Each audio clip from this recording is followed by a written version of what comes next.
Olá, está começando mais um Eu Fui aqui pela TV Fevale. Nosso destino dessa edição do programa é o Chile. Vamos falar sobre as belezas, os pontos turísticos, as oportunidades. Vale lembrar que o Chile já figura entre um dos principais destinos dos brasileiros para o turismo. E para conversar conosco, temos aqui a professora Silvia Molinari, ela que é responsável pelo intensivo de idiomas no Chile, que a Fevale está organizando. Tudo bem, professora? Tudo bem, boa tarde. É um prazer te receber aqui. Muito obrigada. Temos também a professora do curso de Comunicação Social, Donesca Caligaro, que já viajou para o Chile recentemente nas últimas férias. Tudo bem, Donesca? Tudo bem, obrigada pelo convite. Obrigado. E completando nosso time de debatedores, o Roger Caloni e a Rosana Cordeiro Nardes, que já fizeram um intercâmbio para o Chile, junto com a Fevale. E aí, pessoal, tudo bom? Tudo bem. Obrigado pelo convite Obrigada também. pelo convite. Então vamos começar então com a professora.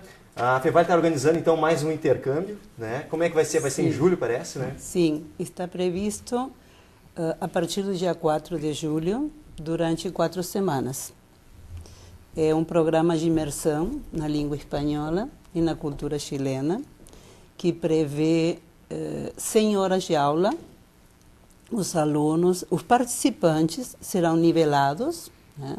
Uma prova oral, e haverá grupos de nível iniciantes, intermediários e avançados. As pessoas serão certificadas pela Universidade Major de Chile, que vai ser o nosso destino, e além será complementado com muitas horas de cultura. Enfim, qualquer aluno também que se quiser se inscrever, mesmo que não tenha noção nenhuma de espanhol. Pode, certamente, uma bela oportunidade para aprender em loco. Aprender no lugar. No lugar certo. As pessoas irão ser hospedadas em casas de família. A universidade providencia isto. Oferecem o alojamento, a alimentação. E o grupo em si se encontra na universidade.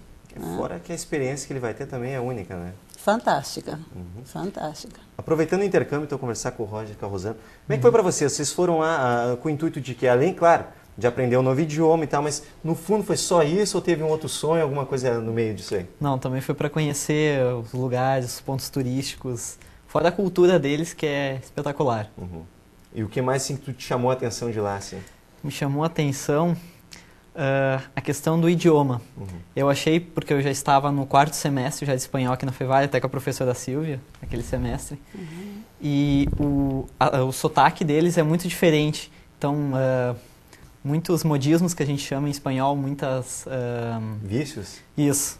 É bem diferente, assim, tem coisas que a gente nem imaginava. Então, eu até às vezes comentava com a professora Silvia, se ela sabia o que era tal palavra, ela também não conhecia. Então, eram coisas mais específicas, né? O regionalismo, né, gente? Sim. É muito rico. Isso, se a gente levar em consideração que tem 21 países que falam a língua espanhola como língua nativa, dentro de cada país a gente encontra inúmeros regionalismos. E tu, Rosana, o que tu viu lá diferente, que tu achou que te chamou a atenção? Olha, tudo me chamou a atenção. A beleza do lugar, a hospitalidade do povo. Fomos muito bem recepcionados pelos chilenos. E a comida em geral também, assim, que me chamou a atenção. A única coisa, assim, que não gostei muito foi o abacate na comida. Né? O abacate na comida? É isso aí, não. Hambúrguer, até em Hambúrguer McDonald's com abacate. Isso aí não Olha foi só. muita coisa. Assim. É da cultura deles, né? É a cultura, mas não deixamos de provar também, né?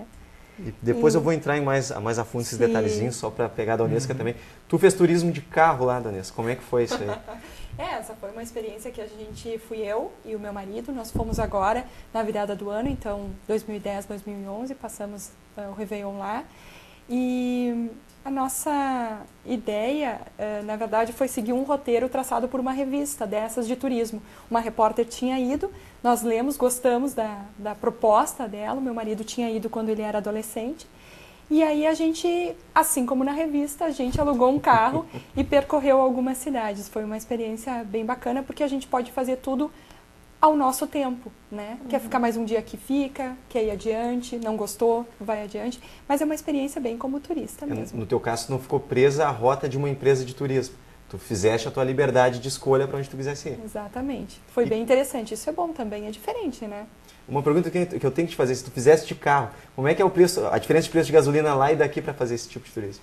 Ai, César, não sei te dizer, eu sei o valor, mas o meu marido comentava assim que, ele dizia, é muito barato, porque em relação ao real também, né, sim. fica bem, bem em conta, assim, digamos, né, mesmo que lá eles trabalhem muito com o dólar, inclusive. Sim. Mas o aluguel do carro custou muito menos. A ideia nossa é sempre ir na contramão do turismo. Então, se aqui no Brasil todo mundo, dezembro, janeiro, vai para as praias, nós costumamos pegar um destino contrário, diferente. Porque a gente não gosta muito daqueles lugares com muita gente, em especial no final do ano, e no Brasil é muito caro. Então, a gente foi na contramão do turismo e a surpresa foi maravilhosa, foi muito legal. E a gente gastou menos e viveu bem. Isso aí. Para vocês dois assim que fizeram o intercâmbio lá, como é que foi essa diferença da língua? Vocês foram lá também para aprender um pouco mais o idioma. Tinha essa questão que nem vocês falaste antes, do sotaque, da regionalidade de cada lugar. Como é que foi isso aí para vocês? Aprendendo espanhol aqui na Fevale, chega na hora do vamos ver como é que foi. Eu estranhei um pouco. Foi aquele primeiro impacto com outro idioma, não seria outro idioma, mas uma forma diferente de falar espanhol. Para mim, assim, foi um impacto. Mas, aos poucos, a gente vai se acostumando, o ouvido a gente vai se acostumando. No segundo, terceiro dia já foi tranquilo, normal. Depois a gente até começava a falar igual eles. Exatamente, falávamos igual. Yapo, né? Yapo. É uma das gírias deles, né? Mas assim, que nem outra coisa que eu quero falar para vocês a respeito de... Você fala de comida, assim. Fora esse negócio do abacate, né? Que para nós... aqui no Rio Grande do Sul, muita gente come o abacate com limão. Exatamente. Né? Lá para eles. Como é que é lá? Como é que é isso aí? Lá é com sal. Com sal? Lá é uma comida Faz salgada. parte da comida salgada. Faz parte da comida salgada, em cima da pizza. Como acompanhamento. É um acompanhamento. E falar para eles em abacate com açúcar... Com limão, então, nem pensar. Não. E o que foi mais gritante, assim, aos olhos de vocês, sobre a cultura deles? Assim, nossa, por que eles fazem isso? Mas para que fazer isso? Por que desse jeito? No Brasil é diferente. O que vocês chamou a atenção de vocês lá?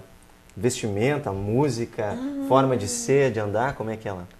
Não houve nenhuma particularidade, da minha parte, pelo menos, Roger. Sim, não, da minha... A única coisa gritante foi o abacate. Que é uma coisa muito diferente, assim. É a única coisa. Que o Chile é considerado como a Europa sul-americana. Exato. Né? Como é que é, para vocês, assim, as atrações turísticas, tu também pode entrar junto, vocês viram as cidades principais como Santiago e outras que tem lá por perto? Sim. Como é que... Santiago é uma cidade incrível, assim, é bem organizada, muito limpa, assim, apesar que na época que a gente foi, janeiro, fevereiro, lá não chove. Olha, assim, 3, seco, 4 meses, é muito seco, mas mesmo assim a cidade é muito limpa, organizada.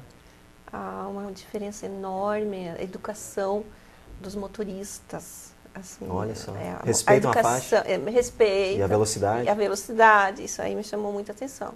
O respeito em relação ao pedestre.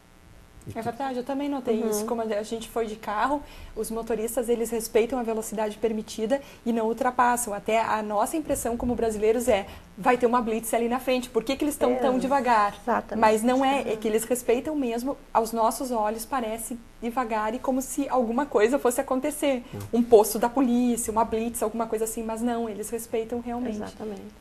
E que cidade tu visitou lá mais antes? Eu estive em outra região, eu fui na região dos lagos. Então nós começamos por Puerto Varas, depois a gente ficou numa reserva em Petrojué e por último em Pucón. Foi esse o nosso trajeto. Claro que a gente pegou perto de Puerto Varas algumas cidadezinhas pequenas, eu não me lembro todas, mas uma delas, me perdoem a pronúncia, era Frutillar, ou alguma coisa assim, uma região de colonização alemã. Olha só. Então foi bem interessante, assim, a comida era toda de colonização alemã. E como eu já estive na Alemanha, então eu pude observar isso, as tortas, as Kuchen que eles comem, como para nós um cheesecake, né? Então tinha toda essa... Tudo era em volta da colonização alemã, as casas com arquitetura alemã do início do século, olha, foi realmente bem diferente. E ao contrário, talvez, dos colegas, como a gente não fala o espanhol, eu fiz há muitos anos atrás, mas não pratico, então, para me comunicar com eles, a gente tentava em português, né? Mas não fluía. Então, ia no inglês. Sim. No inglês, vai numa boa. E eles, é uma região turística muito importante, então, praticamente, assim, quando era alguma coisa mais específica, tinha que ser no inglês, porque o português e o espanhol, embora a gente ache, num primeiro momento que pareça, são línguas parecidas, não são, eles não compreendem a gente e a gente não compreende eles. Exatamente. Inclusive em função da velocidade da língua, né, que a gente sempre tem dificuldade. Mas não teve nenhum problema, assim, dá para ir, inclusive, sem saber falar nada de espanhol e aprender lá. Claro que algumas palavras a gente já adota e vai, né, pela simpatia, né, fica bacana, assim, também se integrar à língua que é cultural, né. Vocês que foram lá viajar, vocês chegaram a aproveitar um pouco da noite também, assim, os bares, porque o vinho chileno também é muito conhecido no mundo inteiro. Vocês chegaram a tomar alguma coisa? Não preciso falar do final da festa, mas um pouquinho antes, como é que foi? Não, era assim, durante a manhã a gente ia então no curso de intercâmbio na escola Coinage, então à tarde e à noite era livre. Então à tarde nós fazíamos turismo pela cidade e à noite, todas as noites a gente saía para as festas. Exato. E lá, muitos lugares, brasileiro só mostra a tua identidade, mostra que é brasileiro, nem paga a entrada. Olha só. E por que isso? Não sei, acho que... Vamos gastar esse pessoal. Gentileza. Brasileiro. Eu acho que essa gentileza eu acho que tem a ver com dinheiro, né? Bom, Tu que comentaste comigo antes ali a respeito da cotação do dólar com o real, assim. Quanto é que tá lá? Como é que é? É assim, 1.000 pesos chilenos são R$4. E esses 1.000 pesos, faz uma comparação, por exemplo, uma lata de refrigerante. Uma lata de refri... Ou uma coisa mais similar, assim. Deve ser 1.000 pesos 1.000 pesos, 1.500 pesos, assim. Então no fim dá elas por elas. É mais ou menos a mesma coisa, assim. E o vinho, assim, o deles é melhor que o nosso? Como é que é? olha, eu não sei, não querendo ser bairrista, mas eu ainda prefiro o nosso. Né? Eu prefiro o chileno. É bom o chileno, mas eu ainda prefiro o nosso. Eu achei uma coisa bem interessante que em muitos lugares, se a gente pedisse um suco de laranja, era o mesmo preço de uma garrafinha pequena de vinho. Então, assim, proporcionalmente para nós aqui no Brasil é muito mais caro, né? Então, achei bem interessante, assim, que ao invés, então, de tomar um suco de laranja, que a gente tem muito, vinho, a gente tomava o vinho. E a comida lá, as pessoas que vão olhar isso em casa, eles também querem saber, assim, como é que é os restaurantes? Eu chego lá, me dá um arroz com feijão, é comum, me dá uma carne, uma chuleta. Bom, teve um certo alguém, como é que é lá no Chile? Teve certo alguém que comeu só batata frita. Só no meu prato principal, né? Se tu sair daqui pra comer McDonald's, né? Não, vamos comer uma comida de lá. Como é que foi isso lá? Feijão é uma coisa que não existe lá. Tu pede, não tem. E o que tem pra suprir isso? Parecido com isso? Lá eles... Bem servido, carne, né? Carne bem servida. Inclusive, assim, às vezes pedia-se para uma pessoa, era um prato enorme, como no Uruguai, assim. Um prato enorme. Uma característica é que sempre sem sal. Tudo tem que colocar sal na hora. Sem sal. Praticamente sem sal. O que é uma coisa boa, frutos do mar. Sim, bastante frutos do mar pela situação geográfica do Chile. E frutas, muitas frutas. Frutas maravilhosas, deliciosas. Todas as frutas que a gente puder imaginar. Muito pêssego, ameixa. E elas são grandes, bonitas e saborosas. Até num primeiro momento a gente pensa assim, eu penso, não vai ser boa. Parece artificial. Parece, porque elas são bonitas demais. E aí a gente pensa, é tão bonita assim, mas o sei sabor lá. É bom. Mas o sabor é incrível. A laranja de lá, eu comi muita laranja. Incrível. O meu lanche sempre era só fruta. Eu nem queria outra coisa, porque não é excepcional realmente as frutas deles.